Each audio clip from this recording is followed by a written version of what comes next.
Coucou! On parle souvent de personnalité toxique comme on parle de gluten. On ne sait pas trop ce que c'est, mais on sait que ça nous donne mal au ventre. Mais en fait, c'est quoi une personnalité toxique? C'est le mec qui s'énerve à tout va, la nana qui soupire bruyamment à chaque réunion, ou celui qui critique toujours ce que tu fais. Dans cette vidéo, je vais te présenter ce qu'on appelle les 4 toxines relationnelles. Ce sont des comportements qu'on adopte parfois sans s'en rendre compte, mais qui finissent par abîmer la relation.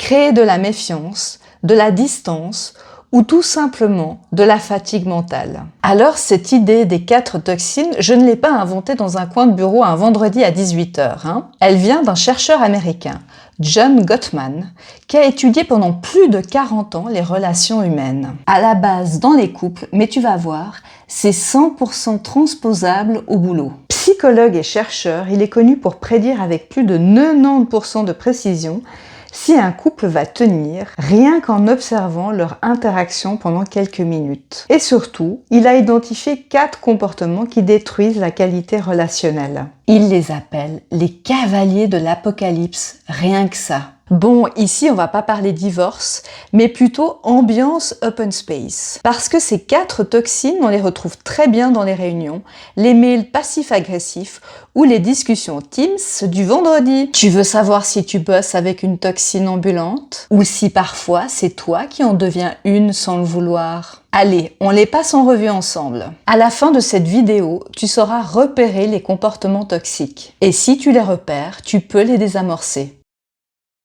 Une collègue, appelons-la Sophie, entre dans le bureau, dépose un rapport et son manager lui lance. « Tu rends toujours les choses à la dernière minute, c'est pas possible d'être aussi désorganisé. » Là, ce n'est pas juste un feedback, c'est une attaque en règle. La critique toxique, ce n'est pas « tu as rendu ce rapport en retard », c'est « tu es désorganisé ». On attaque la personne, pas le comportement. Et à force, l'autre se braque ou se sent nul. Bref, on commence à planter des petites graines de rancœur. Réunion d'équipe. Le manager fait une remarque sur un dossier pas à jour. Isabelle répond du tac au tac. « Non, mais c'est pas moi, c'est Charles-Henri qui m'avait pas transmis les informations dont j'avais besoin. » La défense, c'est quand on rejette toute responsabilité.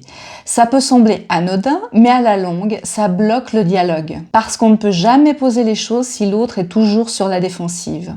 Tu dis A, il répond B, et à la fin, plus personne ne règle C. Teams. Discussion tendue sur un projet. Marie parle et en face d'elle, un participant n'a pas mis la caméra. Il ne répond pas. On ne sait pas s'il est là ou pas. Puis tout à coup, une réponse laconique. J'ai noté. Le retrait, c'est quand l'autre se ferme, coupe la communication, devient un mur. Pas de feedback, pas de réaction, pas de présence.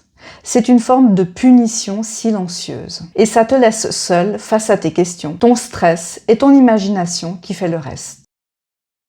Une manager écoute une suggestion en réunion, puis lève les yeux au ciel. Oui, bon, on a déjà essayé ça en 2018, hein. Puis elle enchaîne avec un sourire en coin à une autre collègue. Le mépris, c'est le boss final des toxines. Petite pique, sarcasme, haussement d'épaule, ça dit « je suis au-dessus de tout ». C'est violent, même quand c'est dit avec le sourire. Et c'est le meilleur moyen de détruire la confiance dans une équipe. En faisant cette vidéo, je me suis posé la question, mais pourquoi l'énervement en soi n'est pas un comportement toxique? Et j'ai trouvé la réponse. L'énervement est une réaction émotionnelle ponctuelle. Ça monte, ça s'exprime, puis ça redescend. Quand l'énervement devient une habitude relationnelle, par exemple quand la personne hausse régulièrement le ton, réagit de manière explosive dès qu'il y a une tension, installe un climat de peur ou d'instabilité émotionnelle dans l'équipe, là ce n'est plus l'émotion qui parle, c'est une posture de domination ou de décharge. Et ça, c'est toxique, pas parce que la personne est mauvaise, mais parce qu'elle a normalisé une façon de faire qui abîme la relation. Les 4 toxines, critique, défense, retrait et mépris sont des schémas relationnels récurrents dans les conflits. L'énervement, lui, est transversal. Il peut accompagner n'importe laquelle des toxines. Mais une personne constamment en colère va souvent critiquer son fils, mépriser en rabaissant ou même provoquer les retraits des autres qui n'osent plus parler. Bref, l'énervement constant est souvent le symptôme d'une dynamique toxique plus large. Voilà, 4 comportements qu'on a tous eus à un moment donné.